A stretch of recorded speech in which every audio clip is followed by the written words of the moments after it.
Capítulo 3. Lição 2. Para que a alfabetização financeira? Em 1990, meu melhor amigo, Mike, assumiu o império de seu pai e está fazendo de fato um trabalho melhor do que o dele. Encontramo-nos 1 ou 2 vezes no ano, no campo de golfe. Ele e sua mulher são muito mais ricos do que você possa imaginar.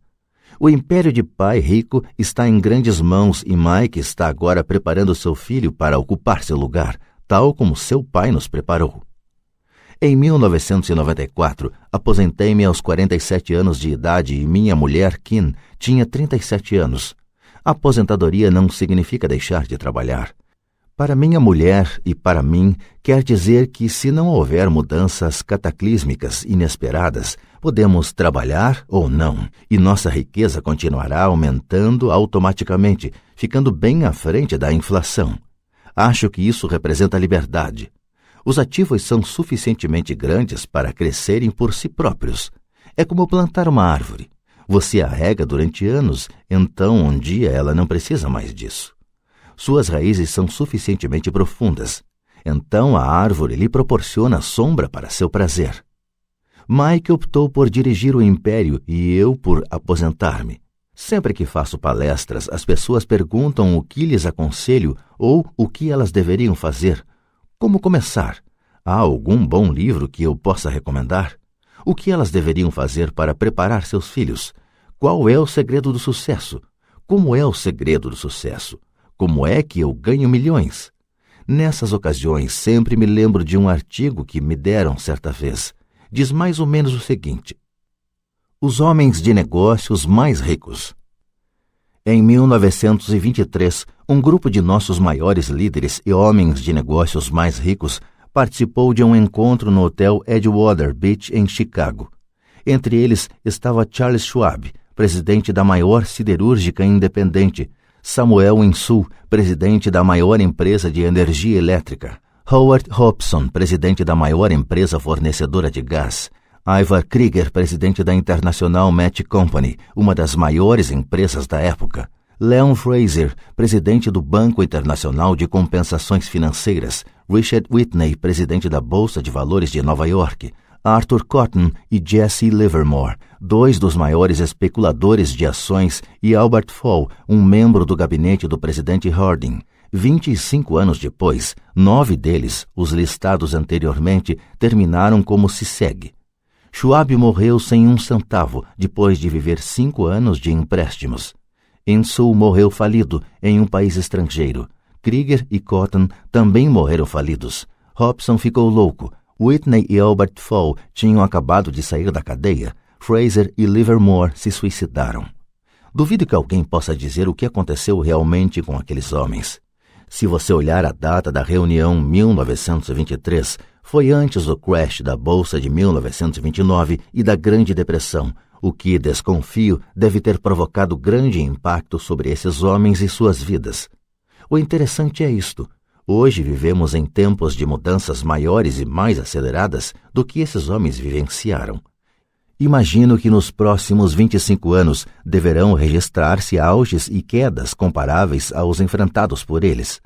Estou muito preocupado com o fato de que gente demais se preocupa excessivamente com dinheiro e não com sua maior riqueza, a educação.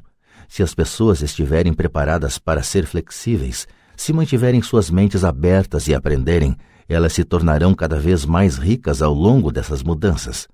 Se elas pensarem que o dinheiro resolverá seus problemas, receio que terão dias difíceis. A inteligência resolve problemas e gera dinheiro. O dinheiro sem a inteligência financeira é dinheiro que desaparece depressa. A maioria das pessoas não percebe que na vida o que importa não é quanto dinheiro você ganha, mas quanto dinheiro você conserva. Todos ouvimos histórias de ganhadores de prêmios na loteria que eram pobres, enriqueceram subitamente e voltaram a ser pobres. Ganham milhões e logo estão de volta ao ponto de partida. Ou histórias de atletas profissionais que aos 24 anos ganham milhões de dólares ao ano e que aos 34 estão dormindo embaixo da ponte. Hoje de manhã, quando estou escrevendo isto, o jornal conta a história de um jovem jogador de basquete que 1 ano atrás era milionário. Hoje, ele diz que seus amigos, seu advogado e seu contador levaram todo o seu dinheiro e está trabalhando em um lava-carros por um salário mínimo. Ele tem apenas 29 anos. Foi demitido do lava-carros porque se recusou a tirar seu anel de campeão enquanto trabalhava e, por isso, sua história chegou ao jornal. Ele estava lutando por sua reintegração, alegando dificuldades para sobreviver e discriminação. O anel era tudo o que lhe restara. Afirmava que se isso lhe fosse tirado, ele desmoronaria. Em 1997, sei de muitas pessoas que estão se tornando milionários instantâneos. É a volta dos loucos anos 20. E embora fique feliz de ver que pessoas se tornam cada vez mais ricas, só posso advertir que a longo prazo não importa tanto o quanto você ganhou, mas o quanto você conservou e por quantas gerações isso é conservado. Partindo deste princípio, quando as pessoas perguntam como o senhor começou, ou diga-me como ficar rico rapidamente, elas frequentemente ficam muito desapontadas com minha resposta. Eu simplesmente lhes digo o que meu pai rico me falou quando eu era um moleque. Se você quiser ficar rico, você precisa de uma alfabetização financeira. A ideia era martelada na minha cabeça toda vez que nos encontrávamos. Como já disse, meu pai instruído destacava a importância da leitura de livros, enquanto meu pai rico destacava a necessidade de dominar os conhecimentos das finanças. Se você quer construir um Empire State Building, a primeira coisa a fazer é cavar profundamente o terreno e construir sólidos alicerces.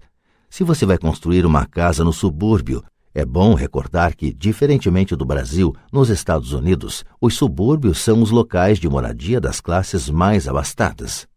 Tudo o que tem a fazer é assentá-la numa laje de concreto de 15 centímetros. A maioria das pessoas, em sua ânsia de enriquecer, tenta construir um Empire State Building sobre uma laje de 15 centímetros. Nosso sistema escolar, por ter sido criado na época agrária, ainda acredita em casas sem alicerces. Chão de terra batida ainda está na moda.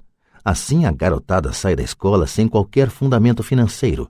Um dia, insones e endividados no subúrbio, vivendo o sonho americano, elas decidem que a resposta para seus problemas financeiros está em achar um meio de enriquecer rapidamente. Começam a construção do arranha-céu. Sobe rapidamente e logo em lugar de um Empire State Building temos a torre inclinada dos subúrbios, de volta às noites insones. No meu caso e no de Mike, quando adultos as nossas escolhas foram possíveis porque fomos ensinados a construir sólidos alicerces quando éramos apenas crianças. Agora vejamos, a contabilidade é possivelmente um dos assuntos mais áridos do mundo e pode também ser o mais confuso. Mas se você quiser ser rico, pode ser o assunto mais importante. A questão é como pegar um tema entediante e confuso e ensiná-lo a crianças. A resposta é: simplifique. Comece por ensiná-lo por meio de figuras. Meu pai rico construiu um sólido alicerce financeiro para Mike e para mim. Já que éramos apenas crianças, ele criou uma forma muito simples de ensinar. Durante anos, ele apenas fazia desenhos e usava palavras.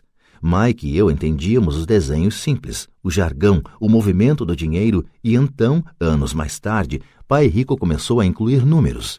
Hoje, Mike domina uma análise contábil muito mais complexa e sofisticada porque precisa disso. Ele tem que controlar um império de $1 bilhão. Eu não sou tão sofisticado porque meu império é menor, contudo, ambos partimos do mesmo alicerce simplificado. No texto que se segue, apresentarei as mesmas noções simples que o pai de Mike criou para nós. Embora simples, esses desenhos ajudaram a orientar 2 garotos na construção de uma grande riqueza embasada em fundamentos sólidos e profundos. Regra número 1. Você tem que conhecer a diferença entre um ativo e um passivo e comprar ativos. Se você deseja ser rico, isso é tudo o que você precisa conhecer. É a regra número 1. E é a única regra. Isto pode parecer absurdamente simples, porque não se tem ideia do quanto é profunda. A maioria das pessoas tem dificuldades financeiras porque não conhece a diferença entre um ativo e um passivo. As pessoas ricas adquirem ativos, os pobres e a classe média adquirem obrigações pensando que são ativos.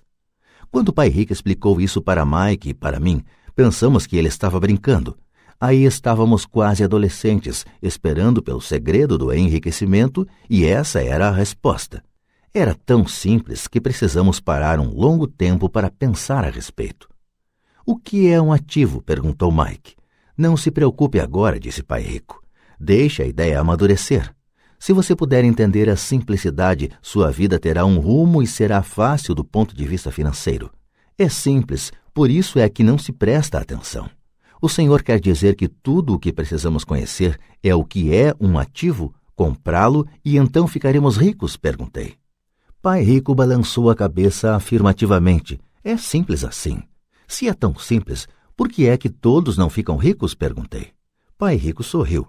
Porque as pessoas não sabem distinguir um ativo de um passivo. Lembro-me de ter perguntado como é que os adultos podem ser tão ignorantes. Se é tão simples, tão importante, por que todo mundo não procura descobrir a diferença? Pai Rico levou apenas alguns minutos para explicar o que eram ativos e passivos. Já adulto, tive dificuldade em explicar isso a outros adultos. Por quê? Porque os adultos são mais espertos. Na maioria dos casos, a simplicidade da ideia escapa aos adultos porque eles foram educados de maneira diferente. Eles foram educados por outros profissionais instruídos, como banqueiros, contadores, agentes imobiliários, planejadores financeiros e assim por diante. A dificuldade está em levar os adultos a desaprender ou em torná-los outra vez crianças. Um adulto inteligente frequentemente se sente diminuído ao prestar atenção em definições simplistas. Pai Rico acreditava no princípio SE, simplifique, estúpido, de modo que ele simplificou as coisas para os dois garotos e deu-lhes uma sólida base financeira. O que provoca a confusão? Ou como algo tão simples pode parecer tão enrolado? Por que alguém compraria um ativo que na verdade era uma obrigação? A resposta está nos conhecimentos básicos. Pensamos em alfabetização e não em alfabetização financeira. O que define se algo é um ativo ou é um passivo não são as palavras. De fato, se você quer ficar realmente confuso, procure as palavras ativo e passivo no dicionário. Sei que um contador pode achar boa a definição, mas para a pessoa média não faz sentido. Mas nós adultos muitas vezes somos orgulhosos demais para admitir que algo não faz sentido. Quando éramos garotos, Pai Rico falava: o que define um ativo não são as palavras, mas os números. E se você não puder ler os números, você não pode distinguir um ativo de um buraco no chão. Na contabilidade, dizia Pai Rico, não importam os números, mas o que os números contam. É como as palavras. Não são as palavras, mas as histórias que elas nos contam. Muitas pessoas leem, mas não entendem muita coisa. É a chamada compreensão da leitura. E todos temos habilidades diferentes no que se refere à compreensão da leitura. Por exemplo, recentemente comprei um novo aparelho de vídeo. Junto vinha um manual que explicava como fazer gravações. Tudo o que eu queria era gravar meu programa preferido numa sexta-feira à noite. Quase fiquei maluco tentando ler o manual. Nada no meu mundo é tão complexo quanto programar a gravação do vídeo. Eu li as palavras, mas não entendi nada. Eu tiro 10 no reconhecimento das palavras, mas tiro 0 na compreensão. E o mesmo acontece com a maioria das pessoas quando se trata de demonstrações financeiras. Se você quer ficar rico, você tem que ler e entender os números. Ouvi meu pai rico repetir isso 1000 vezes e também aprendi: os ricos adquirem ativos e os pobres e a classe média adquirem obrigações. Aqui está a maneira de distinguir ativos de passivos. A maioria dos contadores e profissionais das finanças não concorda com as definições, mas estas noções simples foram o início de uma base financeira sólida para 2 garotos. Para ensinar a pré-adolescentes, Pai Rico simplificou tudo durante anos, usando tantos exemplos quanto possível, o menor número de palavras possível e nenhum número. Para demonstrar o padrão de um fluxo de caixa de um ativo e de um passivo, você pode desenhar 2 retângulos divididos ao meio por uma linha. No primeiro, nomeie uma das partes como renda e a outra como despesa. Este desenho vai chamar-se demonstração de renda, muitas vezes chamada de demonstração de lucros e perdas. Mede rendas e despesas, dinheiro que entra e dinheiro que sai. No segundo retângulo, nomeie uma das partes de ativos e outra de passivos. Este desenho vai chamar-se balanço, porque representa o equilíbrio entre ativos e passivos. Trace uma linha levando de ativos até renda e outra linha levando de passivos para despesa e daí para fora do retângulo. Muitos novatos nas finanças não conhecem a relação entre a demonstração de renda e o balanço. O entendimento desta relação é vital. A principal causa da dificuldade financeira está simplesmente no desconhecimento da diferença entre um ativo e um passivo. E a confusão decorre da definição das duas palavras. Se você quer uma lição de confusão, busque no dicionário as palavras ativo e passivo. Isto pode fazer sentido para contadores formados, mas para as pessoas comuns parece que está escrito em mandarim. Você lê as palavras da definição, mas o entendimento verdadeiro é difícil. Como disse anteriormente, meu pai rico dizia para 2 garotos que ativos põem dinheiro no seu bolso. Simpático, simples e útil. Agora que ativos e passivos foram definidos nos desenhos que você fez e que chamaremos de diagramas, pode ficar mais fácil o entendimento das palavras. Um ativo é algo que põe dinheiro no meu bolso.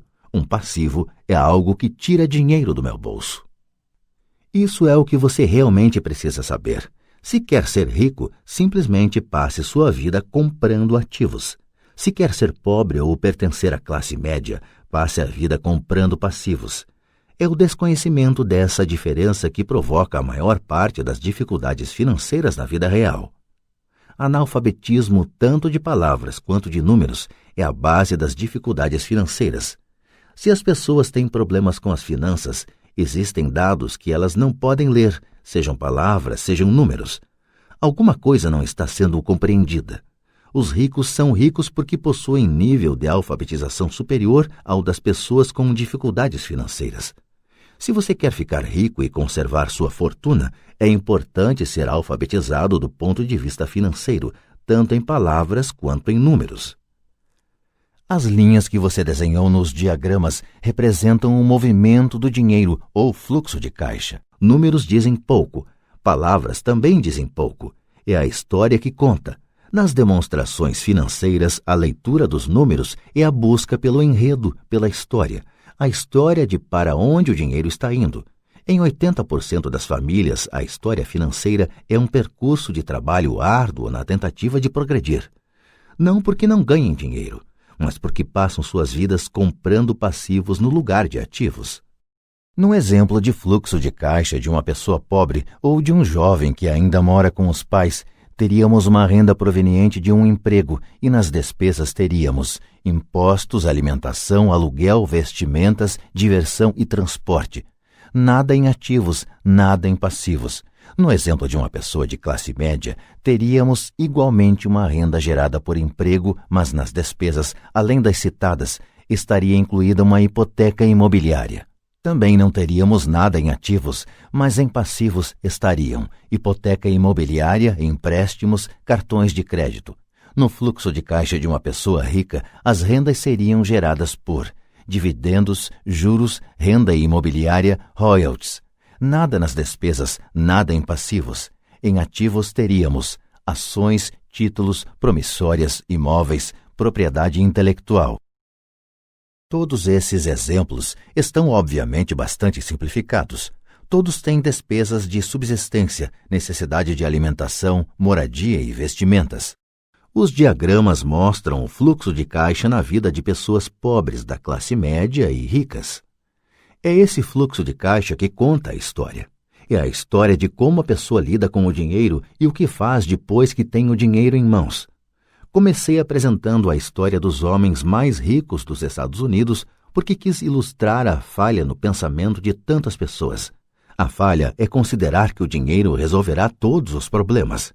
É por isso que me arrepio quando ouço as pessoas perguntando como ficar ricas rapidamente, ou por onde começar. Muitas vezes ouço, estou endividado, por isso preciso ganhar mais dinheiro. Porém, mais dinheiro nem sempre resolve o problema. De fato, pode até aumentá-lo. O dinheiro muitas vezes põe a nu nossas trágicas falhas humanas. É como um holofote sobre o que não sabemos. É por isso que, com muita frequência, uma pessoa que tem um ganho súbito de dinheiro, uma herança, um aumento salarial ou um prêmio na loteria, volta rapidamente ao mesmo ponto ou até pior, ao caos financeiro em que se encontrava antes de receber esse dinheiro. O dinheiro só acentua o padrão de fluxo de caixa que está na sua mente. Se seu padrão for gastar tudo o que ganha, o mais provável é que um aumento de dinheiro disponível apenas resulte em um aumento de despesa.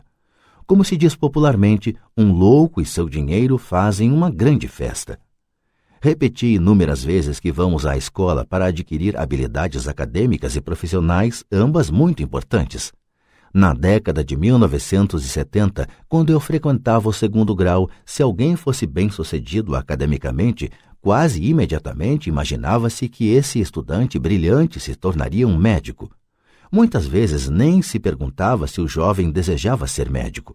Era uma pressuposição. Era uma profissão que prometia a maior recompensa financeira. Hoje os médicos enfrentam dificuldades financeiras que não desejaria a meus piores inimigos. Seguradoras controlando os negócios, cuidados de saúde de administrados, intervenção governamental e processos por erro médico, para mencionar algumas. E a garotada quer ser estrela do basquete, jogador de golfe como Tiger Woods, gênio da computação, estrela do cinema, roqueiro, rainha de beleza ou corretor de Wall Street. Isso ocorre simplesmente porque é aí que estão a fama, o dinheiro e o prestígio. Eis o motivo por que é tão difícil motivar a garotada na escola. Eles sabem que o sucesso profissional já não depende apenas do sucesso acadêmico como em outros tempos.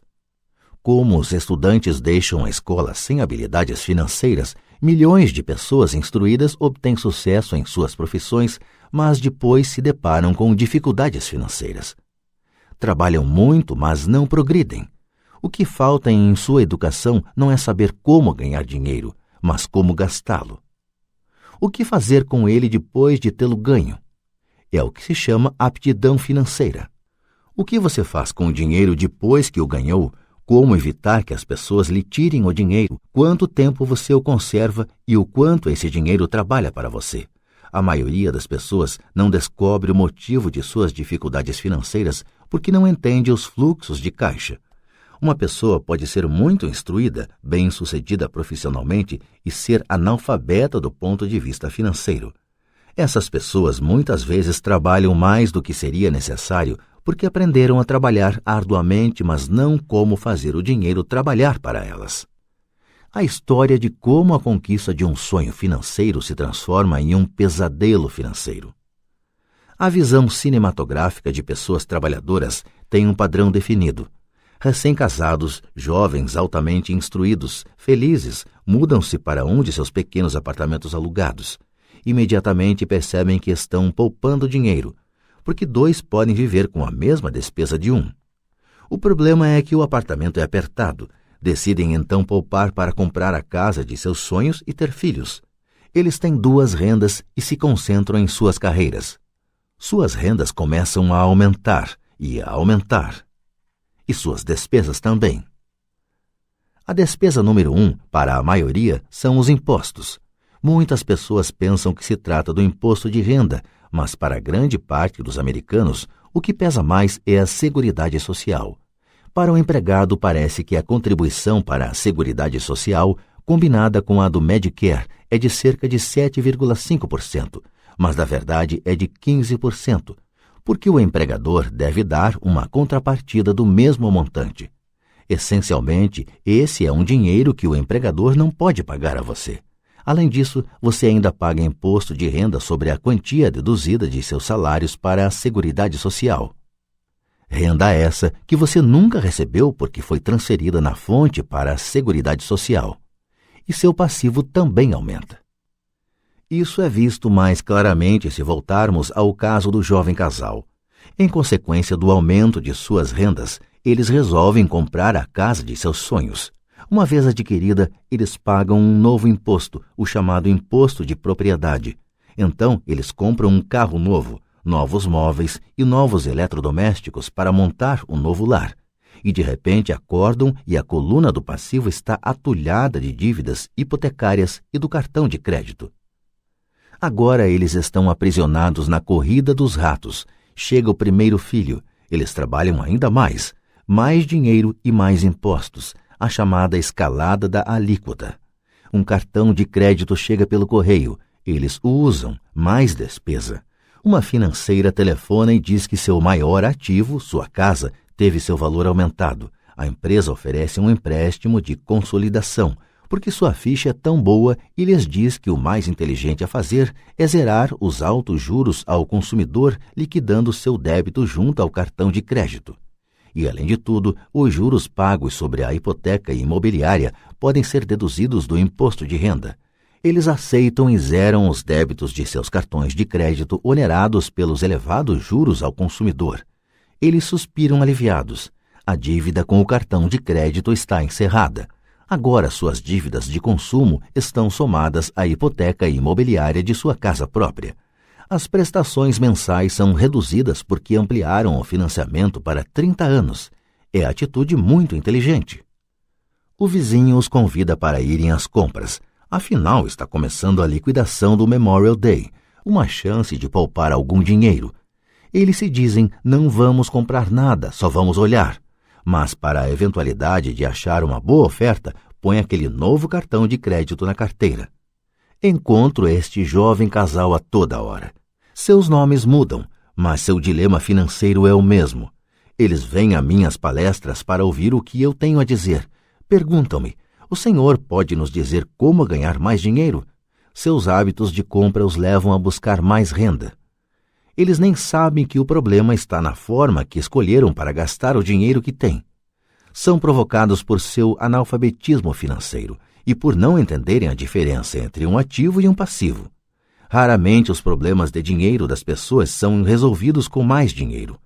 A inteligência resolve os problemas. Um amigo meu costuma repetir uma frase para as pessoas endividadas.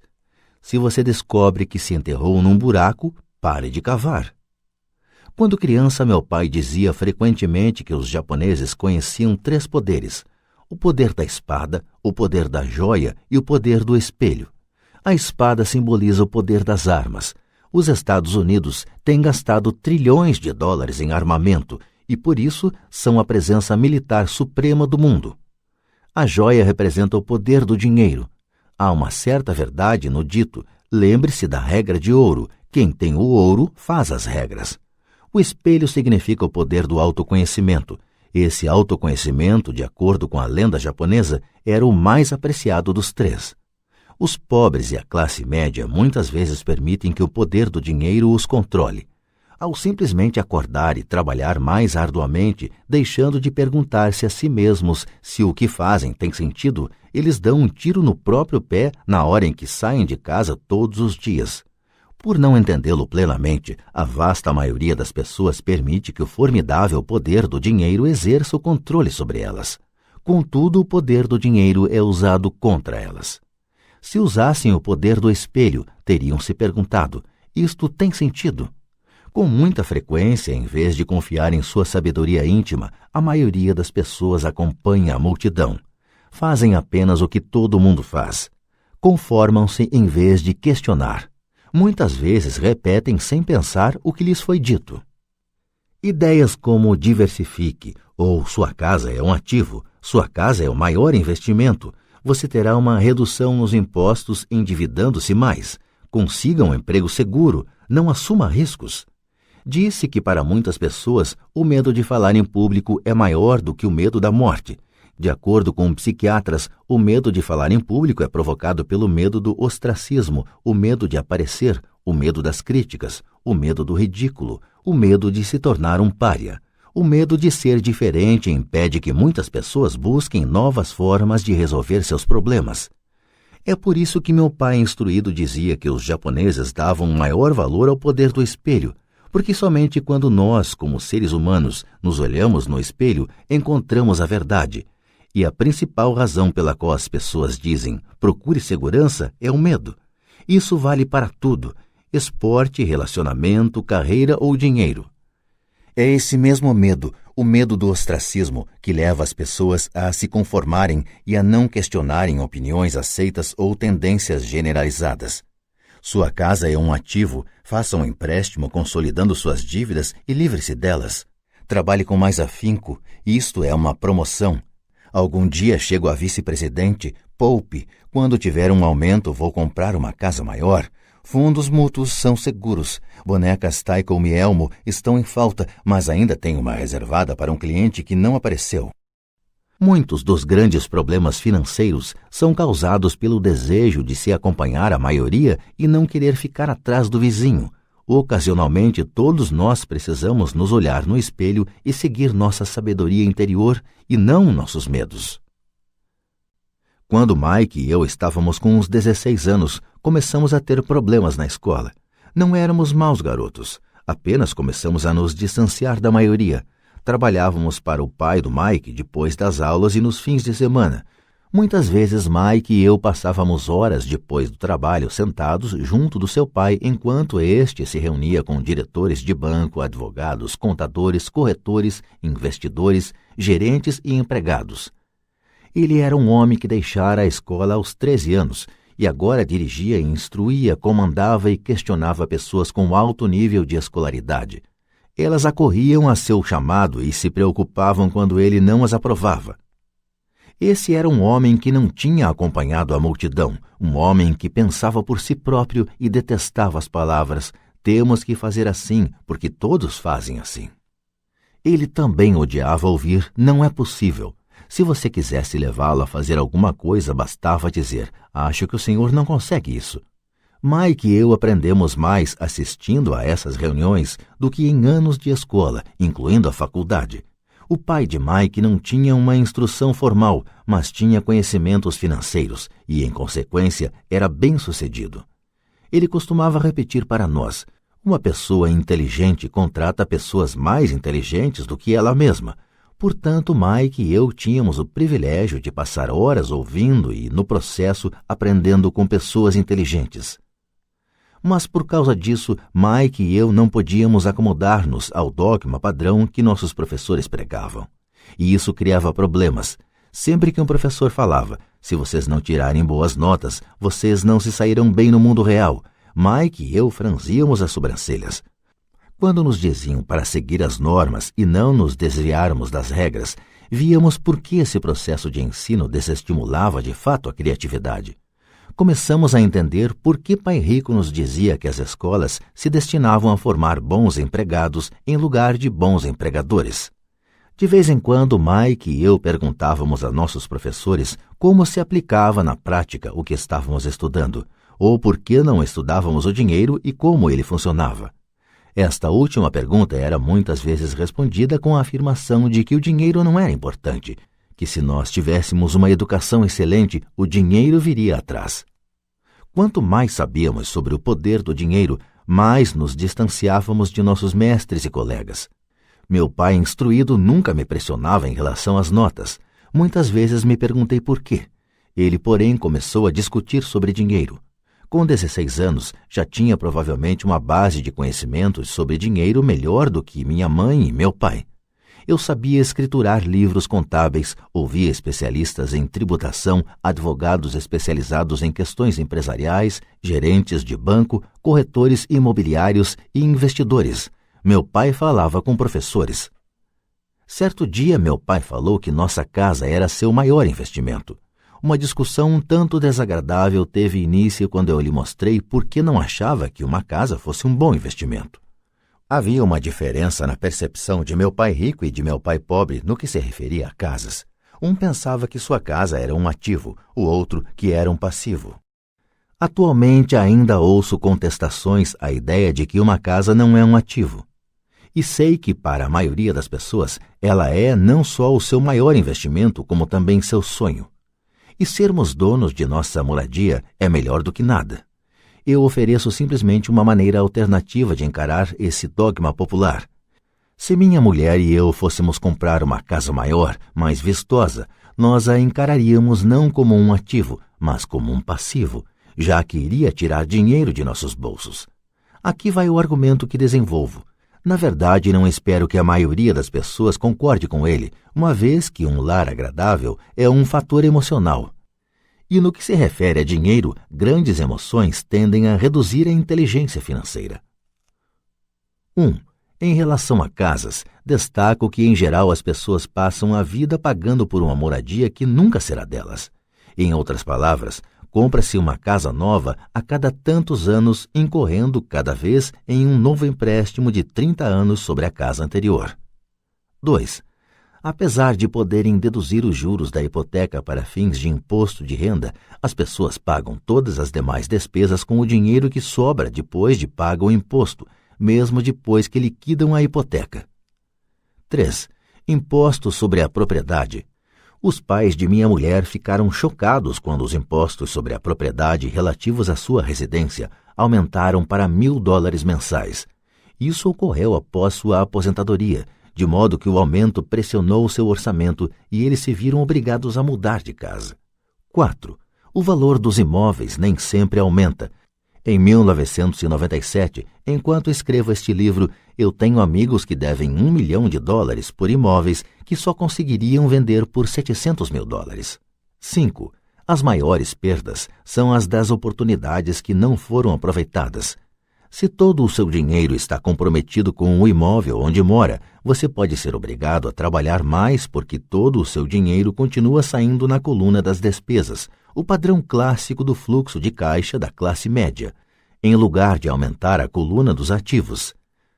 Se um jovem casal destinasse uma soma maior à aquisição de ativos, mais tarde teria maiores facilidades, especialmente estaria preparado para pagar os estudos superiores de seus filhos. Seus ativos teriam aumentado e estariam disponíveis para cobrir despesas. Com excessiva frequência, um imóvel residencial só serve como meio de incorrer em empréstimos hipotecários para pagar despesas crescentes. Em suma, o resultado final de optar por possuir um imóvel residencial caro demais, em lugar de começar a formar um portfólio de ativos mais cedo, prejudica o indivíduo de 3 formas. 1. Perda de tempo, porque outros ativos poderiam ter registrado aumento em seu valor. 2.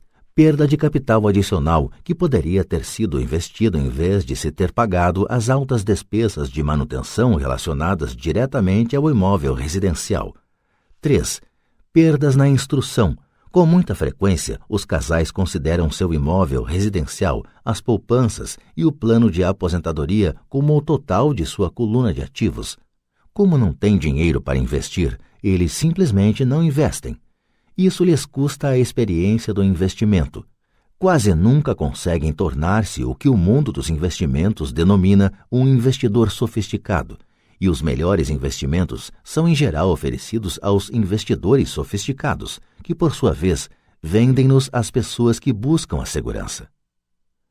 A demonstração financeira de meu pai instruído é a melhor demonstração da vida de alguém que está na corrida dos ratos. Suas despesas sempre acompanharam sua renda, de modo que nunca investiu em ativos. Em consequência, seus passivos, como a hipoteca imobiliária e as dívidas do cartão de crédito, eram maiores que seus ativos. A demonstração financeira pessoal de pai rico, por outro lado, reflete os resultados de uma vida dedicada ao investimento e à minimização do passivo. Uma revisão da demonstração financeira de meu pai rico mostra por que os ricos ficam mais ricos. A coluna dos ativos gera renda mais do que suficiente para cobrir as despesas, com o saldo reinvestido na coluna dos ativos. A coluna dos ativos continua crescendo e, portanto, a renda gerada continua crescendo com eles. O resultado é, os ricos ficam mais ricos. A classe média se encontra em um estado de constantes dificuldades financeiras. Sua renda principal é gerada por salários, e quando seus salários aumentam, os impostos também aumentam. Suas despesas tendem a crescer no mesmo montante de seus salários, daí a expressão corrida dos ratos. Eles consideram seu imóvel residencial como seu principal ativo, em lugar de investir em ativos geradores de renda. O padrão de se considerar o imóvel residencial como investimento e a filosofia de que um aumento de salário significa que você pode comprar uma casa maior ou gastar mais é a base do atual endividamento da sociedade. Este processo de despesa crescente faz com que as famílias se endividem mais e tenham mais incerteza financeira, mesmo quando progridem no emprego e recebem aumentos salariais regulares. Esta é uma vida muito arriscada decorrente da precária instrução financeira. A maciça perda de empregos da década de 1990, o downsizing das empresas, trouxe à luz a instabilidade financeira da classe média. De repente, os planos de pensão das empresas estavam sendo substituídos por planos 401k, planos de contribuição definida em que a aposentadoria resulta do montante acumulado ao longo dos anos e que são o oposto dos antigos planos de aposentadoria em que o benefício era definido. A Seguridade Social está obviamente com problemas e não pode ser considerada uma alternativa de aposentadoria. O pânico se instalou na classe média. O bom nestes dias é que muitas dessas pessoas reconheceram esses problemas e começaram a aplicar em fundos mútuos. Este aumento nos investimentos é responsável em boa medida pela acentuada alta do mercado de ações. Hoje, mais e mais fundos mútuos estão sendo criados em resposta à demanda da classe média. Os fundos mútuos são populares porque representam segurança. Os aplicadores médios dos fundos de pensão estão demasiadamente ocupados trabalhando para pagar impostos e hipotecas imobiliárias e têm dificuldade em poupar de modo a poder pôr seus filhos na faculdade e liquidar as dívidas do cartão de crédito. Não têm tempo de aprender a investir, de modo que confiam na experiência do administrador do fundo mútuo. Como o fundo mútuo também inclui muitos tipos diferentes de investimento, tem-se uma sensação de segurança porque o fundo é diversificado. Este grupo da classe média instruída aceita o dogma da diversificação, defendido por corretores de fundos mútuos e consultores financeiros. Procure a segurança, evite o risco. A verdadeira tragédia, contudo, é a falta de instrução financeira precoce, responsável pelo risco enfrentado pela pessoa comum da classe média. A razão é que precisam procurar a segurança porque uma situação financeira é, na melhor das hipóteses, precária. Seus balanços não fecham, estão atulhados de passivos, sem verdadeiros ativos para gerar renda. Em geral, sua única fonte de renda é o contra-cheque. Seu modo de vida depende totalmente do empregador. Sendo assim, quando os verdadeiros negócios de sua vida aparecem, essas mesmas pessoas não podem aproveitar a oportunidade. Elas devem procurar a segurança porque estão trabalhando muito, pagando impostos máximos e assoberbadas de dívidas. Como disse no início da sessão, a regra mais importante é conhecer a diferença entre um ativo e um passivo. Uma vez que você consiga entender a diferença, concentre seus esforços na compra exclusiva de ativos geradores de renda. Essa é a melhor maneira de dar o primeiro passo para se tornar rico. Continue fazendo isso e sua coluna dos ativos crescerá. Concentre-se em reduzir passivos e despesas. Isso aumentará o dinheiro disponível para continuar aumentando a coluna dos ativos. Logo, a base de ativos será tão profunda que você poderá permitir-se olhar para investimentos mais especulativos. Investimentos que podem ter retornos que variam de 100% ao infinito. Investimentos em que $5.000 podem se transformar rapidamente em $1 milhão ou mais. Investimentos que a classe média considera demasiado arriscados. O investimento não é arriscado. É a falta de simples inteligência financeira, a começar pela alfabetização financeira, que leva o indivíduo a ser muito arriscado. Se você fizer o que as massas fazem, você estará na seguinte situação. Como empregado possuidor da casa própria, seus esforços no trabalho em geral resultam no seguinte. 1. Você trabalha para alguém. Os esforços e o sucesso da maioria das pessoas assalariadas ajudarão a garantir o sucesso, o enriquecimento e a aposentadoria do dono da empresa e de seus acionistas. 2. Você trabalha para o governo. O governo fica com uma parte de seu contra-cheque antes mesmo que você veja o dinheiro. Ao trabalhar mais, você simplesmente aumenta o montante de impostos que o governo arrecada. A maioria das pessoas trabalha de janeiro a maio apenas para o governo. 3. Você trabalha para o banco. Depois dos impostos, sua maior despesa é, em geral, a hipoteca imobiliária e a conta do cartão de crédito. O problema decorrente de simplesmente trabalhar mais é que cada uma dessas 3 parcelas leva consigo uma parte maior de seu esforço.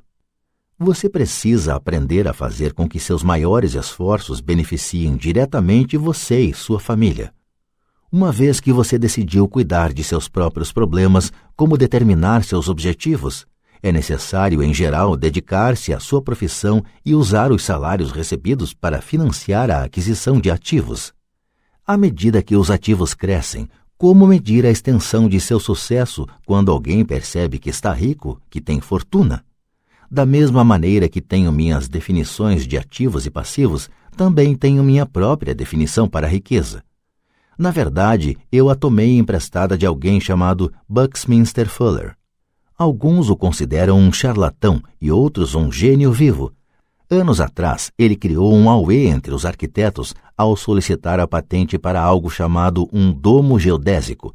Mas, ao fazer isso, ele também falou algo sobre a riqueza. Parecia à primeira vista muito confuso, mas depois de relê-lo algumas vezes começou a fazer sentido. A riqueza é a capacidade de uma pessoa sobreviver tantos dias a mais ou, se eu parar de trabalhar hoje, por quanto tempo poderei sobreviver? Ao contrário do patrimônio líquido, a diferença entre ativos e passivos, que frequentemente está repleta com o lixo caro e as opiniões de pessoas sobre o valor das coisas, esta definição cria a possibilidade de desenvolver uma mensuração verdadeiramente acurada. Poderia assim medir e saber realmente em que pé estou em termos de meu objetivo de tornar-me financeiramente independente. Embora o patrimônio líquido frequentemente inclua ativos que não geram dinheiro, como objetos comprados e agora abandonados num canto da garagem, a riqueza mede quanto dinheiro seu dinheiro está gerando e, portanto, sua sobrevivência financeira. A riqueza é a medida do fluxo de caixa gerado pela coluna dos ativos em comparação com a coluna das despesas. Vejamos um exemplo. Digamos que o fluxo de caixa da minha coluna de ativos gere $1.000 por mês e que eu tenha despesas mensais de $2.000. Qual é a minha riqueza? Voltemos à definição de Buckminster Fuller. Usando essa definição, quantos dias para frente posso sobreviver? Consideremos um mês de 30 dias. Por essa definição, eu tenho um fluxo de caixa suficiente para meio mês. Quando eu tiver alcançado um fluxo de caixa gerado por meus ativos de $2.000, então eu serei abastado. Ainda não estou rico, mas sou abastado. Agora eu tenho uma renda gerada por ativos a cada mês que cobre totalmente minhas despesas mensais. Se eu desejo aumentar essas despesas, preciso primeiro aumentar o fluxo de caixa gerado por meus ativos para manter esse nível de vida. Observe que nesse ponto eu não dependo mais de meu salário. Eu me concentro com sucesso em construir uma coluna de ativos que me tornou financeiramente independente. Se eu largar meu emprego hoje, eu poderei cobrir minhas despesas mensais com o fluxo de caixa gerado por meus ativos. Meu próximo objetivo poderia ser empregar o excedente de meu fluxo de caixa no reinvestimento em mais ativos. Quanto mais dinheiro for destinado para a coluna dos ativos, mais esta crescerá. Quanto mais meus ativos crescerem, mais aumentará meu fluxo de caixa. E enquanto eu mantiver minhas despesas menores do que o fluxo de caixa gerado por esses ativos, eu me tornarei mais rico, com mais e mais fontes de renda além de meu trabalho físico. Enquanto este processo de reinvestimento continuar, estarei no caminho do enriquecimento. A verdadeira definição de riqueza depende de quem a define. Você nunca poderá ser rico demais. Lembre desta observação simples. Os ricos compram ativos. Os pobres só têm despesas. A classe média compra passivos pensando que são ativos. E como eu cuido dos meus negócios? Qual é a resposta? Ou sou fundador do McDonald's. Capítulo 4. Lição 3. Cuide de seus negócios.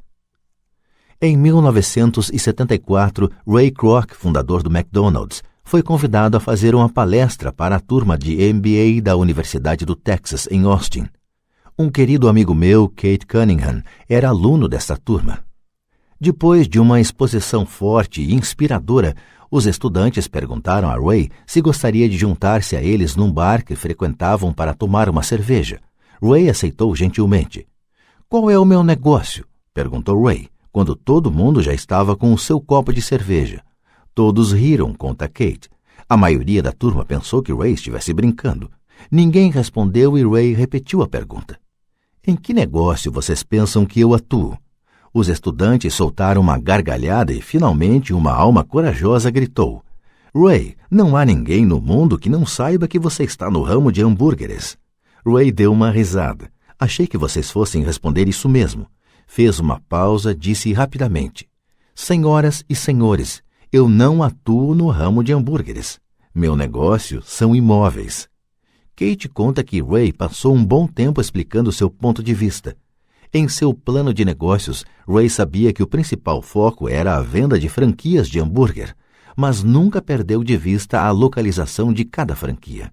Ele sabia que os imóveis e sua localização eram o mais importante fator de sucesso de cada franquia. Basicamente, a pessoa que comprava a franquia estava também comprando o terreno em que se situava a franquia da organização de Ray Kroc. O McDonald's é hoje o maior proprietário individual de terrenos no mundo, superando até a Igreja Católica. Atualmente, o McDonald's é proprietário de alguns dos cruzamentos e esquinas mais valiosos, não só dos Estados Unidos, como também de outras partes do mundo. Kate diz que essa foi uma das mais importantes lições que recebeu em sua vida. Atualmente, Kate é proprietário de lava-carros, mas seu negócio são os terrenos que estão por baixo desses lava-carros. O capítulo anterior terminou com exemplos ilustrando que a maioria das pessoas trabalha para todo mundo, menos para elas próprias. Elas trabalham em primeiro lugar para os donos das empresas, depois para o governo ao pagar impostos e finalmente para o banco onde fizeram a hipoteca. Quando garoto não havia nenhum McDonald's por perto. Contudo, meu pai rico ensinou a mim e a Mike a mesma lição que Ray Kroc deu na Universidade do Texas. É a lição 3 dos ricos. O segredo é: cuide de seu negócio. As dificuldades financeiras são muitas vezes o resultado direto de se trabalhar toda a vida para outras pessoas. Muita gente chegará sem nada ao fim de sua vida de trabalho. Nosso atual sistema de ensino se concentra em preparar a juventude para os empregos por meio do desenvolvimento de habilidades acadêmicas. Suas vidas girarão em torno de seus salários, ou, como citado anteriormente, pela renda gerada por emprego. Depois de desenvolvidas as habilidades acadêmicas, os estudantes vão para níveis mais elevados de ensino a fim de desenvolver suas habilidades profissionais. Eles estudam para tornar-se engenheiros, cientistas, cozinheiros, policiais, artistas, escritores, etc. Suas habilidades profissionais lhe permitirão ingressar na força de trabalho e trabalhar por dinheiro. Há uma grande diferença entre sua profissão e seu negócio. Muitas vezes pergunto às pessoas, qual é o seu negócio? E elas respondem, sou banqueiro. No inglês, usa-se a mesma palavra banker para denominar o banqueiro e o gerente do banco. Então lhes pergunto se eles são donos do banco. Em geral, respondem, não, eu trabalho para o banco. Nesse caso, está se confundindo profissão com negócio. Sua profissão pode ser a de banqueiro, mas elas ainda não são donas do negócio. Ray Kroc sabia claramente a diferença entre sua profissão e seu negócio. Em uma época, ele vendia misturadores de milkshake e pouco depois vendia franquias de hambúrguer. Mas enquanto sua profissão era vender franquia de hambúrguer, seu negócio era acumular imóveis, geradores de renda. Um dos problemas com a escola é que frequentemente você se transforma naquilo que você estuda. Se você estuda, digamos, culinária, você se torna um chefe.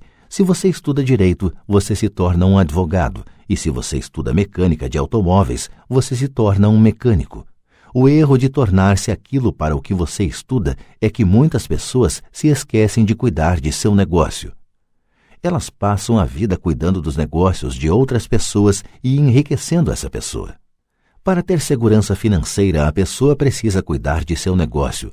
Seu negócio gira em torno de sua coluna de ativos, em oposição à sua coluna de renda. Como dito anteriormente, a regra número 1 é conhecer a diferença entre um ativo e um passivo e comprar ativos. Os ricos se concentram em sua coluna de ativos, enquanto os demais se preocupam com a sua demonstração de renda. É por isso que ouvimos com tanta frequência, preciso de um aumento. Se pelo menos conseguisse uma promoção. Vou voltar a estudar para procurar um emprego melhor. Vou fazer hora extra. Quem sabe consigo mais um emprego. Vou me demitir em 2 semanas. Encontrei um emprego com salário melhor. Em alguns círculos, estas são ideias sensatas. Contudo, se prestar atenção em Ray Kroc, verá que ainda não está cuidando de seu negócio. Essas ideias todas ainda focam a coluna da renda e só ajudarão a pessoa a ter mais segurança financeira se o dinheiro adicional for utilizado na aquisição de ativos geradores de renda. A principal razão pela qual pobres e classe média são conservadores, do ponto de vista financeiro, o que quer dizer não posso me arriscar, é que eles não têm um embasamento financeiro, apenas agarram-se a seus empregos, fazem o que é seguro. Quando o corte de pessoal se tornou a coisa in a ser feita, milhões de trabalhadores descobriram que seu chamado maior ativo, sua residência, os estava comendo vivos. Seu ativo chamado de casa ainda lhes custava dinheiro a cada mês. Seu carro, outro ativo, os devorava. Os tacos de golfe guardados na garagem e que tinham custado $1.000 já não valiam isso.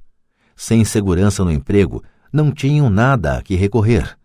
O que eles pensavam que eram ativos não os podia ajudar a sobreviver em uma época de crise financeira. Imagino que todos nós já tenhamos preenchido uma ficha de cadastro para solicitar um financiamento bancário para comprar um imóvel ou um automóvel. É bem interessante olhar para o item patrimônio líquido. É interessante porque é isso que os bancos e as práticas contábeis aceitam como ativo de uma pessoa. Certo dia, minha posição financeira não parecia muito boa para obter um crédito, de modo que incluí meus tacos de golfe, minha coleção de arte, livros, aparelho de som, televisão, ternos Armani, relógios de pulso, sapatos e outros objetos pessoais, a fim de aumentar o montante da coluna dos ativos. O empréstimo, entretanto, foi recusado porque eu tinha muito dinheiro investido em imóveis. Os responsáveis pela concessão de empréstimos não gostaram do fato de eu obter uma parte tão grande de minha renda com apartamentos alugados. Eles queriam saber por que eu não tinha um emprego normal com um salário. Eles não questionaram os ternos Armani, os tacos de golfe ou a coleção de arte. A vida, às vezes, é dura para quem não se encaixa no perfil padrão. Tenho arrepios sempre que ouço alguém falar para mim que seu patrimônio líquido é de $1 milhão ou de $100 mil ou qualquer outro valor. Um dos motivos por que o patrimônio líquido não é um indicador acurado é simplesmente porque no momento em que você começa a vender seus ativos, seus ganhos são tributados. Muitas pessoas se envolvem em dificuldades financeiras quando sua renda é reduzida. Elas tomam empréstimos, elas vendem seus ativos. Primeiro, seus ativos, em geral, só podem ser vendidos por uma fração do valor declarado em seu balanço pessoal. Ou, se houver um ganho na venda desses ativos, esse ganho será tributado. De modo que, repito, o governo pega uma parte dos ganhos, reduzindo assim o montante disponível para auxiliá-las a sair da dívida. Por isso, costumo dizer que o patrimônio líquido de alguém frequentemente vale menos do que ele pensa. Comece a cuidar de seus negócios. Fique no seu emprego, mas comece a comprar ativos reais, não passivos ou objetos pessoais que não têm valor real, uma vez que você os leva para dentro de casa. Um carro novo perde cerca de 25% do preço que você paga no momento em que sai da concessionária. Não é um ativo verdadeiro, mesmo que seu banco permita que você o liste entre seus ativos.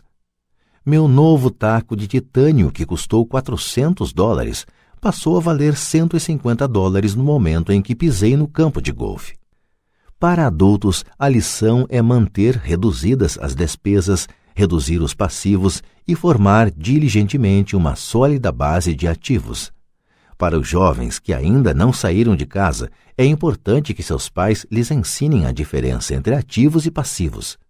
Faça com que seus filhos comecem a construir uma firme base de ativos antes que saiam de casa, casem, comprem casa, tenham filhos e se encontrem em uma situação financeira difícil, agarrando-se a um emprego e comprando tudo a crédito. Vejo muitos jovens casarem e se verem aprisionados em um estilo de vida que não lhes permite sair do atoleiro das dívidas durante a maior parte dos anos de trabalho. Frequentemente, quando o último filho sai de casa, os pais constatam que não se prepararam adequadamente para a aposentadoria e começam a tentar poupar algum dinheiro. Então, seus próprios pais adoecem e eles se deparam com novas dificuldades.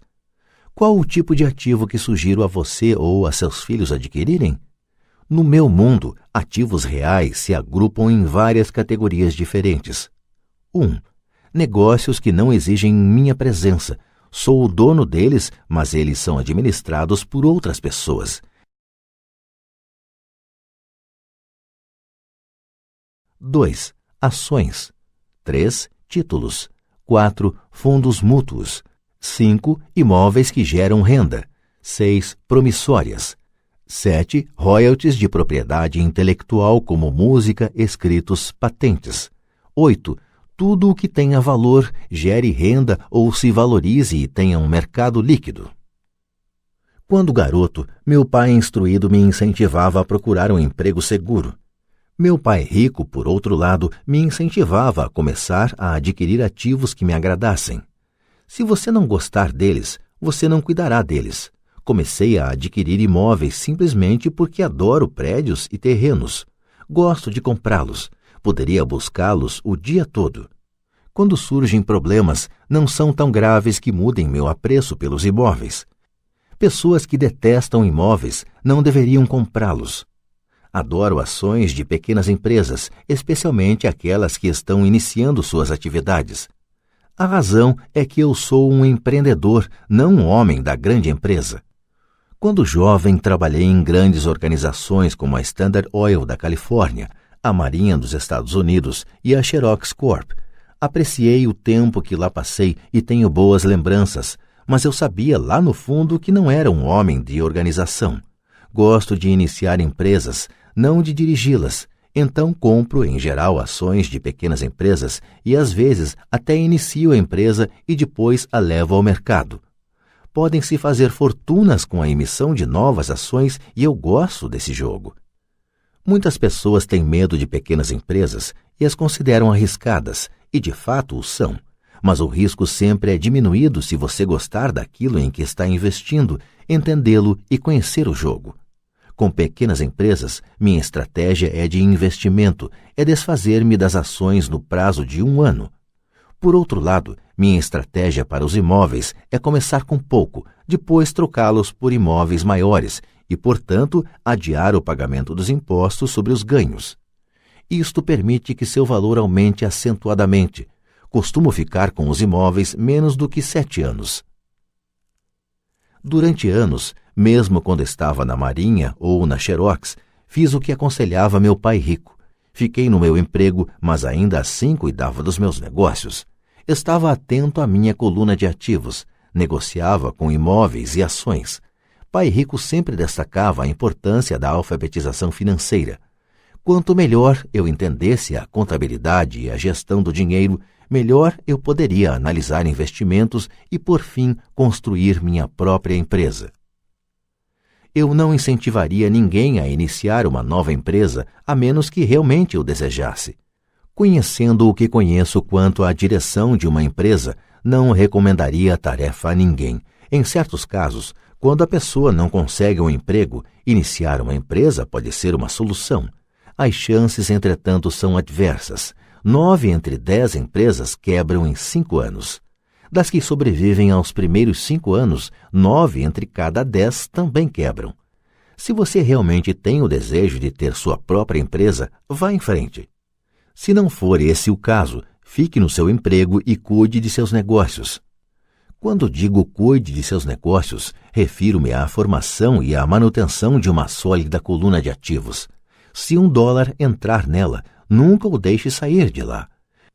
Pense deste modo: uma vez que $1 entra na coluna dos ativos, ele se transforma em seu empregado. O melhor do dinheiro é que ele trabalha 24 horas por dia e pode fazê-lo durante gerações. Fique no seu emprego, seja um ótimo empregado, mas construa essa coluna de ativos. À medida que seu fluxo de caixa cresce, Você pode comprar alguns artigos de luxo. Uma distinção importante é que os ricos compram os artigos de luxo por último, enquanto pobres e classe média tendem a fazê-lo antes. Nos Estados Unidos, os pobres e a classe média frequentemente compram itens de luxo como casas grandes, diamantes, peles, joias ou barcos, porque desejam parecer ricos. Parecem ricos, mas na verdade estão afundando em dívidas. As pessoas que já têm dinheiro, os ricos a longo prazo, constroem primeiro sua coluna de ativos.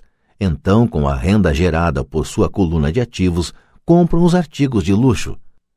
Os pobres e a classe média compram artigos de luxo com seu próprio suor, sangue e com a herança de seus filhos. Um luxo verdadeiro é uma recompensa por ter investido e desenvolvido uma coluna de ativos. Por exemplo, quando minha mulher e eu auferimos uma renda maior com nossos apartamentos, ela comprou sua Mercedes. Ela não fez nenhum trabalho extra ou arriscou sua parte porque os imóveis compraram o carro. Contudo, ela teve que esperar durante 4 anos enquanto o portfólio de imóveis crescia e finalmente começou a gerar suficiente renda extra para pagar o carro. Mas o luxo, a Mercedes, foi uma verdadeira recompensa. Ela provou que sabia como aumentar sua coluna de ativos. Esse carro significa muito mais para ela do que apenas outro carro bonito. Significa que utilizou sua inteligência financeira para adquiri-lo. O que muita gente faz é comprar compulsivamente um carro ou outro bem de luxo a crédito. Podem estar se sentindo entediadas e desejam apenas um brinquedo novo. Comprar um luxo a crédito leva alguém mais cedo ou mais tarde a se ressentir desse luxo, porque o endividamento se torna um ônus financeiro. Depois que você dedicou seu tempo e investiu em seus negócios, está pronto para acrescentar o toque mágico, o maior segredo dos ricos, o segredo que põe os ricos muito à frente da multidão, a recompensa no fim da estrada. Capítulo 5, Lição 4. A história dos impostos e o poder da sociedade anônima. Lembro-me de ter ouvido na escola a história de Robin Hood. Meu professor pensava que fosse uma maravilhosa história de um herói romântico tipo Kevin Costner, que roubava dos ricos para dar aos pobres. Meu pai rico não via Robin Hood como um herói. Ele o chamava de bandido. Robin Hood pode ter desaparecido há muito tempo, mas seus seguidores perduraram. Quantas vezes ouço as pessoas dizerem: por que os ricos não pagam por isso? Ou, os ricos deveriam pagar mais impostos para atender a pobreza. Essa ideia de Robin Hood, ou de tirar dos ricos para dar aos pobres, é que provoca os maiores sofrimentos para os pobres e para a classe média. Razão pela qual a classe média paga impostos tão pesados está no ideal de Robin Hood. Na verdade, os ricos não são tributados. É a classe média que paga pelos pobres, especialmente a classe média alta instruída. Novamente, para entender bem como tudo acontece, precisamos adotar uma perspectiva histórica. Precisamos conhecer a história dos impostos. Meu pai, muito instruído, era especialista em história da educação. Já meu pai rico se tornou um especialista na história dos impostos. Pai rico explicou a Mike e a mim que originalmente na Inglaterra e nos Estados Unidos não havia impostos. De vez em quando eram lançados impostos eventuais para financiar guerras. O rei ou o presidente anunciava o acontecido e convocava todos para rachar a despesa. Impostos foram lançados na Grã-Bretanha para financiar as lutas contra Napoleão de 1799 a 1816 e nos Estados Unidos para financiar a Guerra Civil entre 1861 e 1865. Em 1874, a Inglaterra instituiu um imposto de renda permanente para seus cidadãos.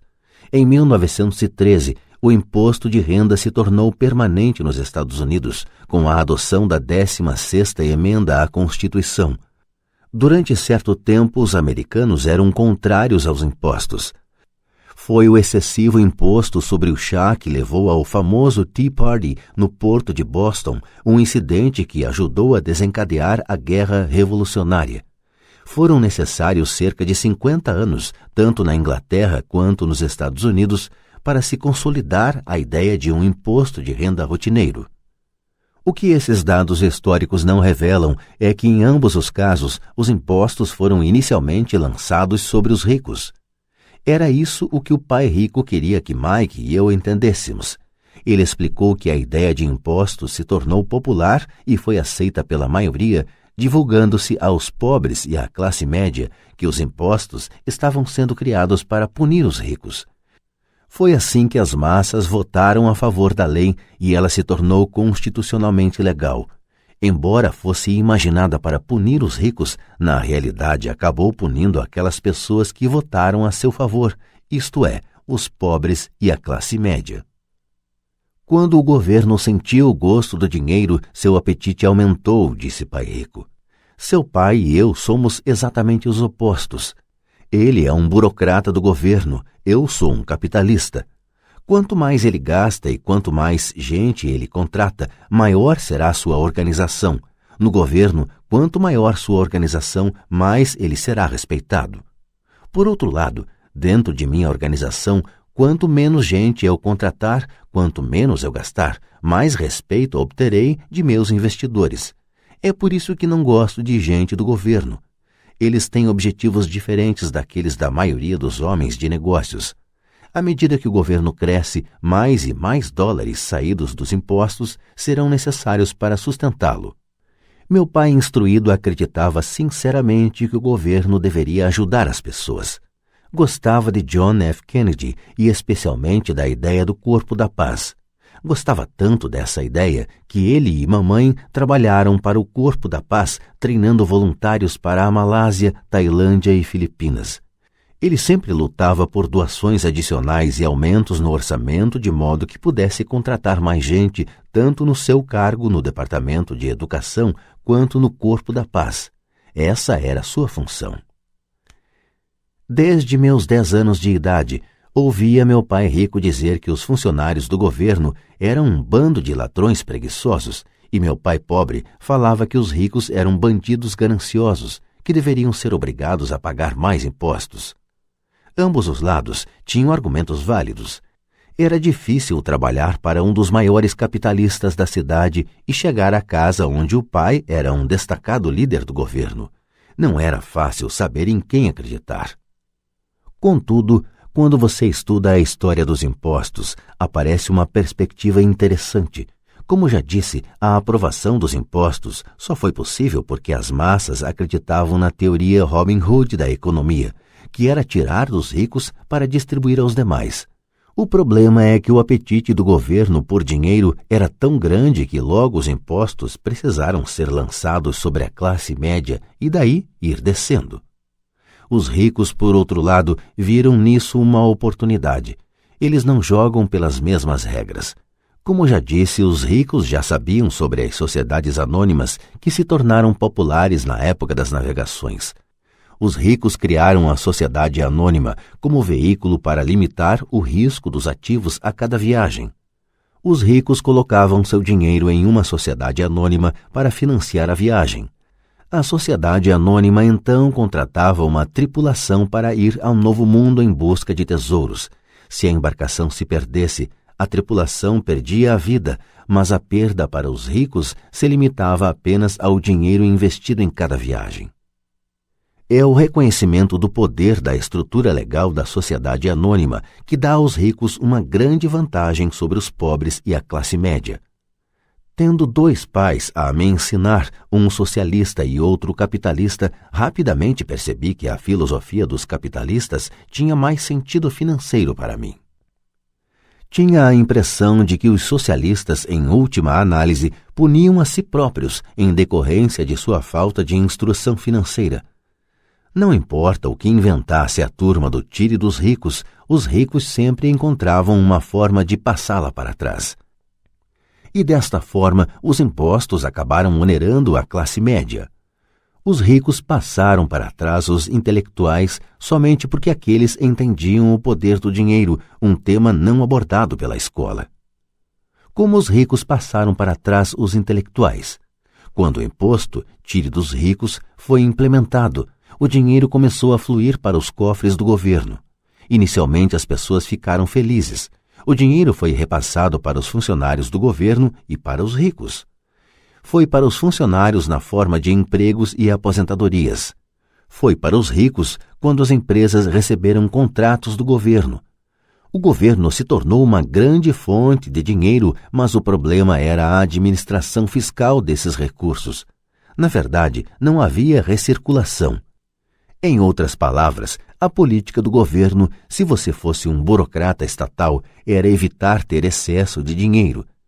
Se não conseguisse gastar a verba recebida, você se arriscava a perdê-la no próximo orçamento. Certamente não haveria reconhecimento para você se fosse eficiente. Os homens de negócios, por outro lado, são recompensados pelo dinheiro que sobra e são reconhecidos por sua eficiência. À medida que este ciclo de despesas públicas crescentes continuava, a demanda por dinheiro aumentava e a ideia de tire dos ricos se ajustava agora para incluir níveis de renda mais baixos, chegando aos que tinham votado em favor dos impostos, os pobres e a classe média. Os verdadeiros capitalistas aplicavam seus conhecimentos financeiros para simplesmente encontrar uma maneira de escapar. Eles se voltaram para a proteção de uma sociedade anônima. Uma sociedade anônima protege os ricos. Mas o que muita gente desconhece é que uma sociedade anônima não é algo concreto, no sentido literal do termo. Uma sociedade anônima é simplesmente uma pasta de arquivo com alguns documentos legais que descansa no escritório de um advogado e está registrada em um órgão público. Não é um edifício com o nome de uma empresa, não é uma fábrica ou um grupo de pessoas. Uma sociedade anônima é simplesmente um documento legal que cria um corpo jurídico sem alma. A fortuna dos ricos estava novamente protegida. Mais uma vez, as sociedades anônimas se tornaram populares depois que as leis do imposto de renda permanente foram aprovadas, porque a alíquota do imposto de renda sobre as sociedades anônimas era menor do que as vigentes sobre as pessoas físicas. Além disso, como foi mostrado anteriormente, certas despesas poderiam ser descontadas da renda tributável da sociedade anônima. Esta guerra entre os que têm e os que não têm se mantém há centenas de anos. É a turma do tire dos ricos contra os ricos. A batalha é travada sempre que são discutidas leis e continuará sempre. O problema é que as pessoas que perdem não têm informação.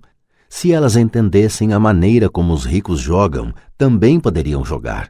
Então estariam a caminho de sua independência financeira. É por isso que me arrepio toda vez que ouço um pai aconselhar seu filho a estudar para poder conseguir um bom emprego seguro. Um empregado com um emprego bom e seguro não tem escapatória. O americano comum de hoje trabalha de 5 a 6 meses para o governo antes de ter conseguido o suficiente para pagar seus impostos. Em minha opinião, isso é tempo demais. Quanto mais arduamente você trabalha, tanto mais você paga ao governo. É por isso que acredito que a ideia de tire dos ricos acaba sendo um tiro pela culatra para aqueles que a votaram. Toda vez que as pessoas tentam punir os ricos, estes não apenas não obedecem, como reagem. Eles têm o dinheiro, o poder e a intenção de mudar as coisas. Não ficam sentados e pagam voluntariamente mais impostos. Ao contrário, buscam maneiras de minimizar sua carga tributária. Contratam advogados e contadores competentes e convencem os políticos a mudar as leis ou a criar artifícios legais. Eles têm os recursos para fazer mudanças. O Código Tributário dos Estados Unidos também oferece outras formas de elidir os impostos.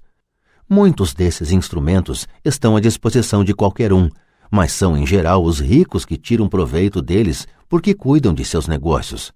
Por exemplo, 1031 é um jargão para a seção 1031 do Código da Receita Federal que permite a um vendedor adiar o pagamento dos impostos sobre o ganho de capital resultante da venda de um imóvel se este for trocado por um imóvel mais caro.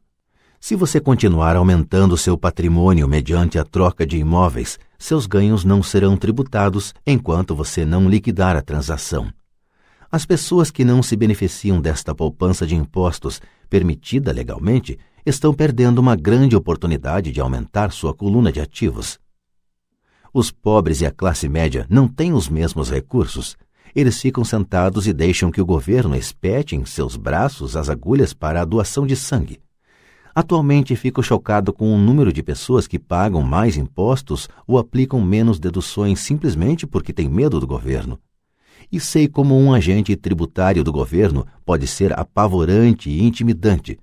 Tenho amigos cujos negócios foram fechados e destruídos para só depois descobrirem que se tratava de um erro do governo. Eu percebi isso.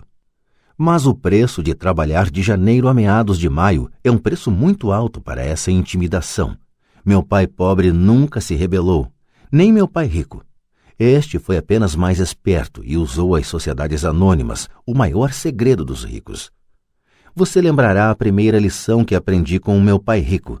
Eu era um garoto de 9 anos que teve que sentar e esperar até que ele resolvesse falar comigo. Frequentemente sentei em seu escritório esperando que ele me atendesse. Ele me ignorava propositalmente. Queria que eu reconhecesse seu poder e desejasse ter um dia esse mesmo poder. Durante todos os anos que estudei e trabalhei com ele, sempre me lembrou que conhecimento é poder. E com o dinheiro vem mais poder, o que exige o conhecimento certo para mantê-lo e fazê-lo se multiplicar. Sem esse conhecimento, o mundo arrasta você. Pai Rico sempre recordava a mim e a Mike que o maior tirano não era o patrão ou o supervisor, mas o homem dos impostos. Se você deixar, o homem dos impostos sempre tirará mais de você. A primeira lição relativa a fazer o dinheiro trabalhar para mim, em vez de trabalhar pelo dinheiro, tem, na verdade, tudo a ver com poder. Se você trabalha pelo dinheiro, está cedendo o poder a seu empregador. Se seu dinheiro trabalha para você, você mantém e controla o poder. No momento em que adquirimos esse conhecimento do poder do dinheiro trabalhando para nós, Pai Rico quis que nos tornássemos financeiramente espertos e não deixássemos os tiranos nos intimidarem. Você precisa conhecer as leis, a forma como funciona o sistema. Se for ignorante, é fácil ser intimidado.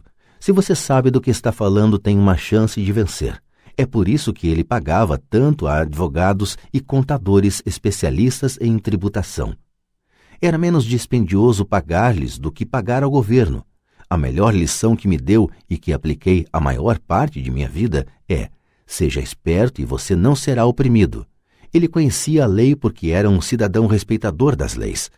Se você sabe que está certo, você não terá receio de se defender, mesmo se você estiver indo contra Robin Hood e seu bando. Meu pai instruído sempre me incentivou a conseguir um bom emprego em uma grande empresa. Ele falava das vantagens de subir na hierarquia empresarial. Ele não entendia que, dependendo apenas do contra-cheque de um patrão, eu seria uma vaca dócil pronta a ser ordenhada. Quando contei a meu pai rico o conselho de pai pobre, ele deu uma risadinha. Por que não ser dono da hierarquia? Foi tudo o que disse. Eu era garoto e não entendia o que meu pai rico queria dizer com tornar-me dono de minha empresa. Era uma ideia que parecia impossível e assustadora. Embora a ideia me empolgasse, minha juventude não me permitia vislumbrar a possibilidade de que adultos trabalhassem algum dia para uma empresa da qual eu era o dono. O importante é que, se não fosse por meu pai rico, eu teria provavelmente seguido o conselho de meu pai instruído.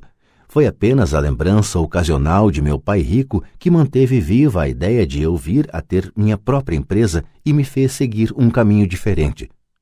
Quando eu já estava com 15 ou 16 anos, sabia que não podia continuar a trajetória que meu pai instruído recomendava. Não tinha ideia de como fazer, mas estava disposto a não seguir na direção em que a maioria de meus colegas se encaminhava. Essa decisão mudou minha vida. Não foi antes de eu chegar aos 20 e poucos anos que o conselho de meu pai rico começou a fazer sentido. Tinha saído da Marinha e estava trabalhando na Xerox.